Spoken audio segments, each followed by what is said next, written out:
Olá, senhores, sejam muito bem-vindos a mais um vídeo no canal Coruja do Carvalho. E peço a vocês que, se gostarem do conteúdo, por favor, deixem um like, se inscrevam no canal caso ainda não sejam inscritos, compartilhem e fiquem à vontade na seção dos comentários, como sempre. E já tem um tempo que eu tô vendo, tanto na seção de comentários dos meus vídeos aqui da comunidade do meu canal, como na comunidade de outros criadores de conteúdo e outros ambientes aí da machosfera, uma má interpretação a respeito do determinismo biológico.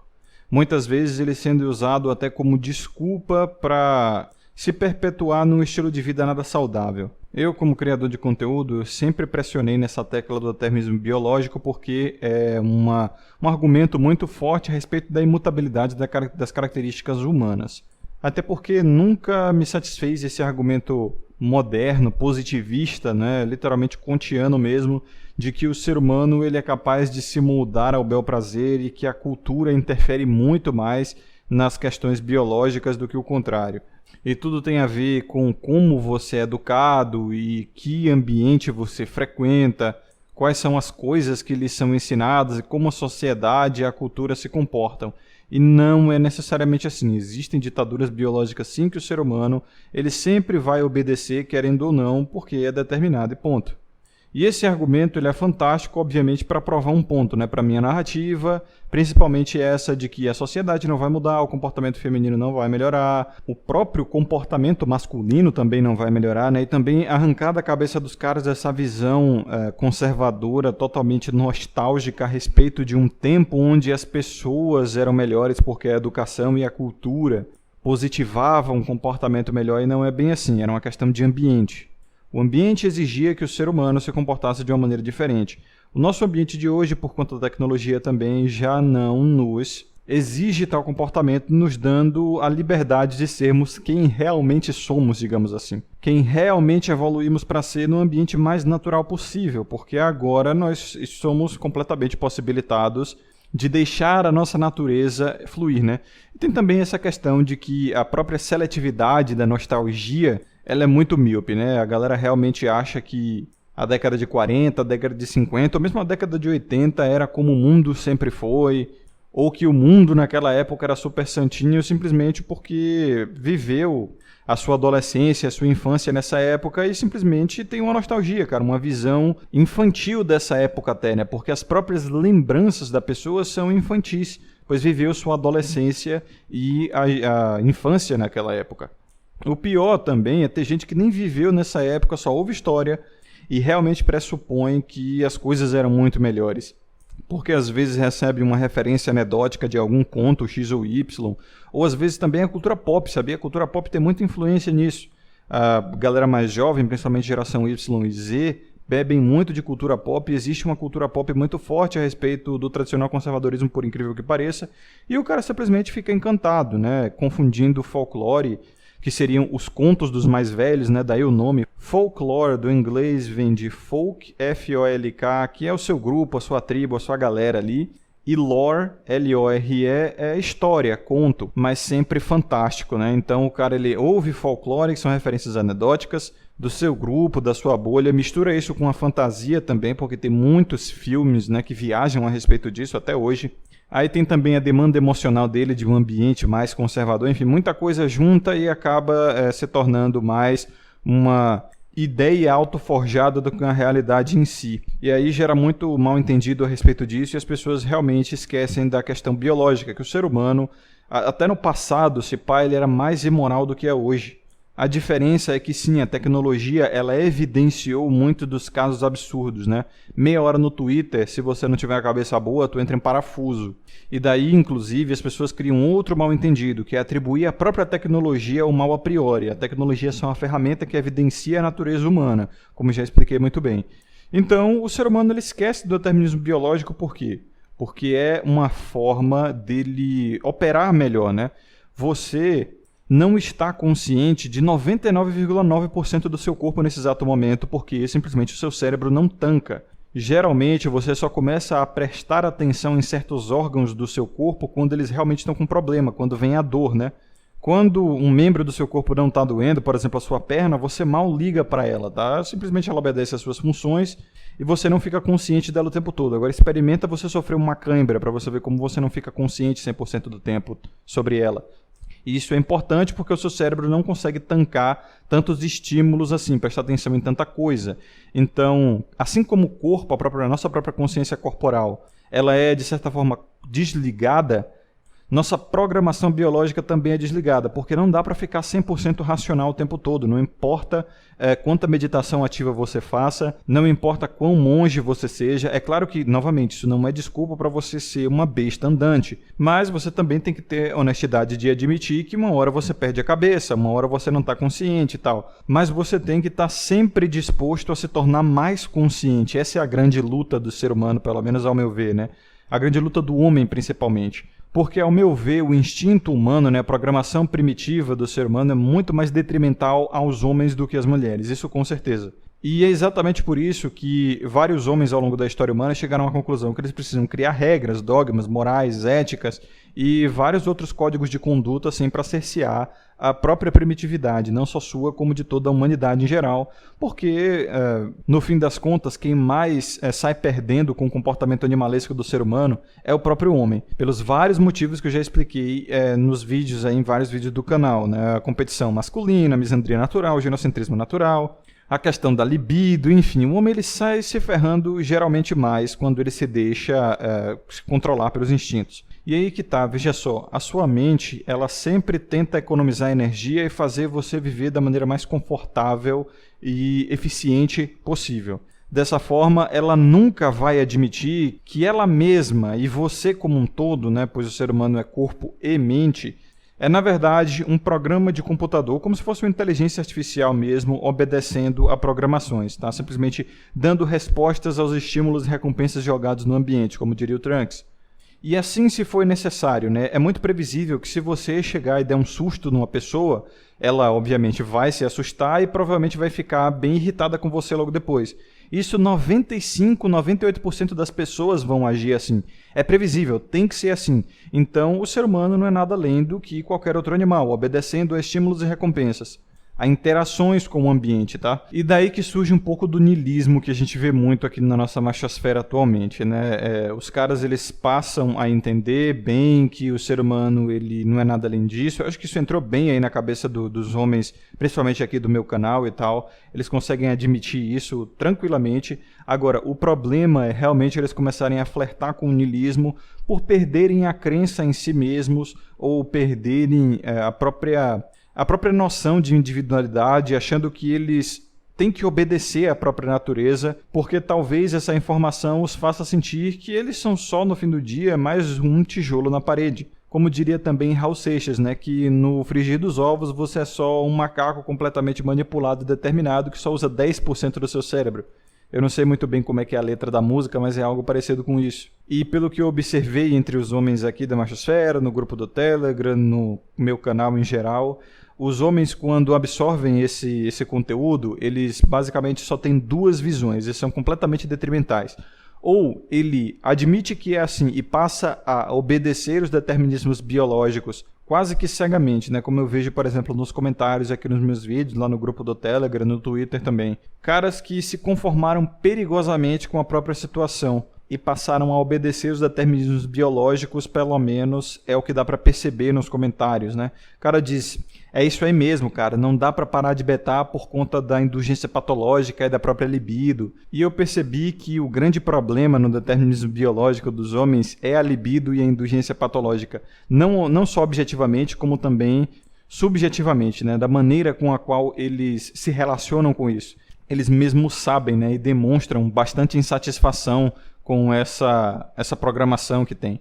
Então, o primeiro caminho dos caras, o que eu percebi, é obedecer à própria biologia. E em segundo, às vezes é o cara se tornar um niilista. Ele começar a perder a fé em si e ficar até triste por ser dessa forma, se olhando no espelho muitas vezes, se sentindo meio podre. Isso muito tem a ver até com a nossa cultura cristã, católica, que tem muito essa coisa da podridão da carne, da demonização do sexo e tal. Como o Kodama já explicou, por mais que você seja ateu, por mais que você não dê muito valor à religião, dogmas, ensinamentos cristãos e tal, a sociedade, ela é mais ou menos assim, ainda tem muita influência disso, e você também já foi influenciado dessa maneira, né? Por mais que nunca tenha pisado numa igreja, ou coisa do gênero. O fato é que a nossa cultura já está íntima com isso. E eu não estou dizendo que a nossa cultura é moralista, não. Eu só estou dizendo que ela está íntima com essa visão de que o corpo é podre, é sujo e fica aspirando a coisas superiores, né? E, novamente, isso aqui não é juízo moral, não vou dizer se isso é certo ou errado, se é o que você tem que fazer ou não. Eu só estou evidenciando aqui uma característica da nossa cultura. E aí, veja só, ambos esses dois caminhos vêm a partir da conformidade. O cara ele se conforma no primeiro caminho em ser assim e ele obedece porque ele sente que não tem jeito, tá? Ele sente que não tem como controlar a si mesmo ou que às vezes se ele seguir um caminho de autocontrole pode ser que ele goze pouco, né? Como diria o próprio Epifania Disruptiva. Tinha um inscrito, um ouvinte na verdade que estava na live dele dizendo assim, poxa Epifania, eu queria voltar para a degeneração, para o hedonismo, porque eu sinto que estou perdendo tempo aqui na minha solitude, seguindo o meu próprio caminho e não indo para a degeneração. Mas ao mesmo tempo, quando eu vou para a degeneração, eu me sinto podre, eu me sinto mal, eu me sinto sujo, eu me sinto realmente, né, degenerado com uma ressaca moral e quero simplesmente voltar para casa, eu não me sinto bem. Então eu vivo nessa eterna dicotomia aí, né, ou eterna enantiodromia, como diria também brilhantemente o Epifania. O cara, ele faz aquele movimento de pêndulo, ele fica num extremo e no outro. No extremo da moralidade e depois ele vai para o extremo da degeneração. Como inclusive a nossa sociedade e muitos dos homens estão nessa própria situação, né? Onde o cara, agora que ele vê a sociedade degenerada, ele quer a moralidade de volta. Mas pode ter certeza que se a sociedade voltar aos moldes morais de 1940, por exemplo, muitos desses mesmos homens que estavam querendo a moralidade de volta vão positivar a degeneração em retorno na sociedade. E aí, cara, não tem jeito, é uma eterna antiodromia. Então o grande problema são os extremos, né? Ficar nesse movimento pendular de extremos. Uma hora o cara se conforma que ele é basicamente um animal como qualquer outro, tentando sobreviver, tentando se reproduzir, né? Buscando sexo e comida basicamente só. E aí ele quase que começa a agir de acordo com isso, sem pensar muito, ou então ele entra numa espiral de depressão e desespero, sentindo que ele não consegue fazer mais nada da vida, porque se ele fizer alguma coisa, ele vai acabar sendo capturado de volta pelos títeres da natureza e vai acabar agindo como esse animal, né, à procura de comida e sexo, querendo ou não. E por isso ele tem que desistir de tudo, porque ele meio que já sabe o resultado, né? E aí ele fica desmotivado porque ele não sente que vai fazer algo maior ou mais importante do que isso. Porque às vezes ele estava atrás de um significado, de algum tipo de santidade, ascensão espiritual, ou sei lá, né? Também é coisa da nossa cultura. Novamente, nem dizendo se isso aqui é bom ou ruim, apenas evidenciando que o fato é que a nossa cultura, ela tem muito essa coisa, né, de ficar se desenvolvendo cegamente, acumulando cegamente. Quando você vê as raízes disso aí, é muito, muito europeia também, né? Os próprios europeus, eles eram muito exploradores, muito construtores também, muito conquistadores, né? Quase que insaciáveis. E aí essa cultura de império, literalmente, né? Como diria a galera da esquerda, novamente, sem fazer juízo moral aqui, vamos ver só a mensagem e não o mensageiro. Essa coisa imperialista de conquistar, de ser o mais poderoso, né, e ganhar a atenção de todos, de ser um grande líder, criar a sua comunidade, ser adorado e tal, é uma coisa muito comum das civilizações europeias. É só você estudar um pouco de história que você chega a essa conclusão. Daí a esquerda ela vem com essa crítica, né, do eurocentrismo imperialista e principalmente da cultura americana imperialista, o imperialismo dos Estados Unidos e blá blá blá. Vocês podem até estar estranhando eu usar argumentos de esquerda, muito entre aspas, aqui nesse vídeo, mas o fato é que argumento não tem dono, né? A gente tem que ver se ele é bem lapidado e é bem feito. O fato é que a esquerda ela tem bons argumentos, pelo menos em fundamento, mas a forma com que eles aplicam é completamente zoada porque tem um interesse por trás ali e aí rola uma manipulação muito clara, né? Mas os fundamentos essencialmente são bons. Mas a esquerda parece que tem um toque de Midas ao contrário, tudo que toca vira bosta, é como se fosse uma subversão e uma deturpação de tudo que toca, né? Então, para concluir o vídeo, é isso que eu estou percebendo. Vários caras usando o determinismo biológico da maneira errada. Olha, o determinismo biológico ele está aí para referência. Tá? Ele é para você se educar e ver que não tem mudança a respeito do comportamento humano em geral. Mas, em suma, quando você olha para si mesmo, Você tem que usar esse determinismo biológico para se conhecer, para o autoconhecimento. E veja só, quando você descobre quais são os estímulos e recompensas que geram ações e reações em você, que te motivam a essas coisas, daí as emoções, né, as suas demandas emocionais, como o Kodama chama, que são basicamente os padrões liberados em você a partir das coisas que te rodeiam, tá? Por exemplo, se eu te der um tapa na cara do nada, a sua demanda emocional, a sua vontade, né, liberada pelas suas emoções, vai ser de revidar. É claro, é natural. Tu vai querer me encher de porrada de volta. Então você vai ter inicialmente a emoção de raiva e isso vai fazer com que você demande uma ação, que é revidar, me dar uma porrada ainda mais forte. Então é isso que significa demanda emocional, porque ainda tem gente que não entendeu, e muita gente. É o que as suas emoções demandam que você faça. Ela fica ali enchendo o seu saco para você tomar tal atitude, né? Ela te motiva a fazer isso, daí o nome, emoção. Então, é o conhece-te a ti mesmo, mano. E se você não conhecer a si mesmo e só simplesmente pegar o conteúdo e não aplicar isso na sua vida de uma maneira a saber como se controlar, mas também saber quais são os limites do que você pode tancar como um autocontrole, saber que em certos momentos você vai precisar dar uma relaxada, você vai precisar ouvir os seus próprios instintos e as suas demandas emocionais e atender a elas. E não ficar um cara reprimido, né? Reprimindo o desejo e tal. Essa parada de reprimir desejo é um negócio perigosíssimo. É por isso que os criadores de conteúdo pró-NoFap, eles parecem ter uma sociopatia, uma psicopatia até, ou mesmo uma ignorância. Não sei se é proposital ou não, né? Se é voluntária ou não. Porque o cara que ele entra em NoFap dessa maneira a se restringir do prazer ali da masturbação, mesmo de assistir pornografia, ele vai cair num efeito rebote e às vezes até piorar o número de vezes que ele consumia e praticava o ato, ou mesmo o conteúdo que ele assiste, né? Isso é bem comum. É inclusive uma reclamação recorrente de quem faz NoFap. Então a repressão é um grande problema. É por isso, por exemplo, que é muito comum padres acabarem praticando a pedofilia, porque eles não entram em celibato, eles entram em castidade. E aí eles têm que remover até o pensamento sexual da cabeça deles. E, novamente, existe um determinismo biológico para o homem procurar a sexualidade. E se ele reprime isso, gera o famoso efeito rebote, né? Isso faz todo sentido biológico, porque quanto mais tempo você passa sem comer, mais voraz a sua fome fica. Mais urgente você pensa que é a sua necessidade, porque quando aparecer uma oportunidade, você vai querer aproveitar dela logo, né? E aí comer o máximo possível, tanto que até a própria sexualidade é comparada à fome, né? Essa coisa de comer, de se lambuzar, é só você pensar em quantas conotações sexuais tem palavras relacionadas a comer, relacionadas à boca, relacionadas à língua, né? Até no ato em si é muito utilizado isso. Esses órgãos, né, como a boca, a língua e tudo mais. Então, quem já fez um jejum aí mais prolongado sabe bem como é que é, né?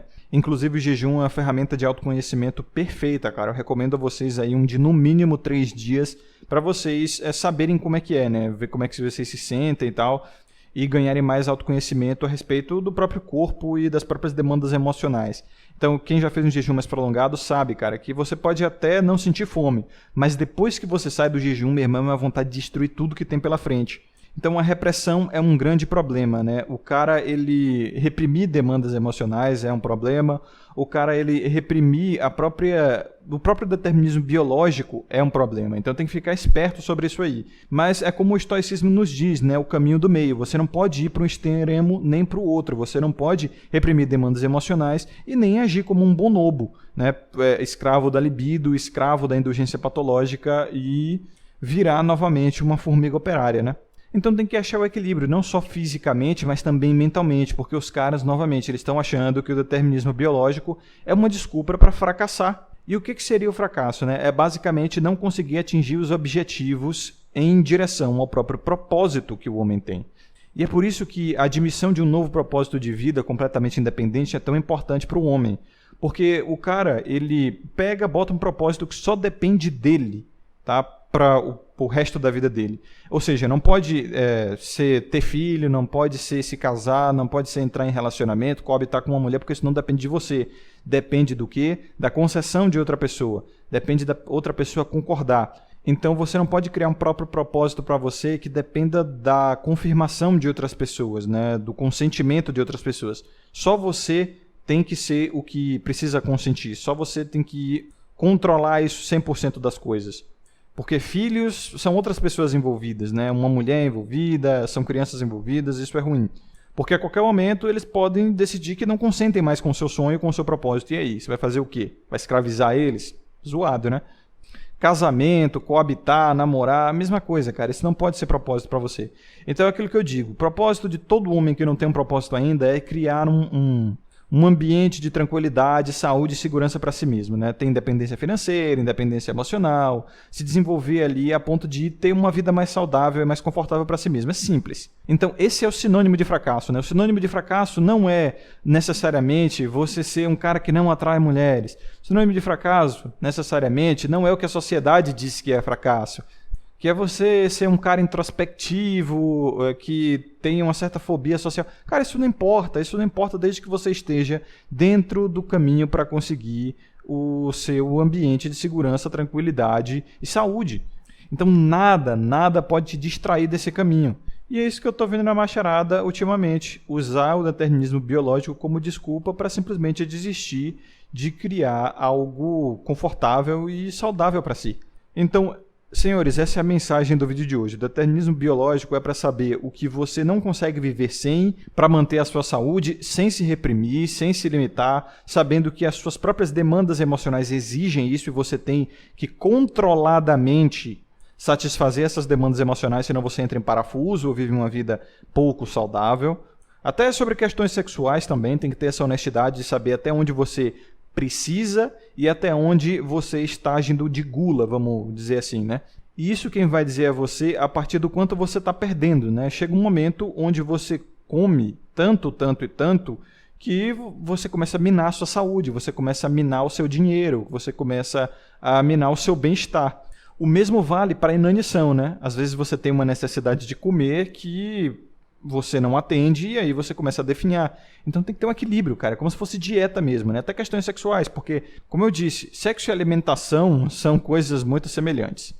Então, senhores, esse foi o vídeo de hoje. Aqui é o Coruja do Carvalho. A vocês que acompanharam até o final, um forte abraço. Lembrem-se de ter sabedoria e consciência sempre. Vejo vocês no próximo vídeo e até mais.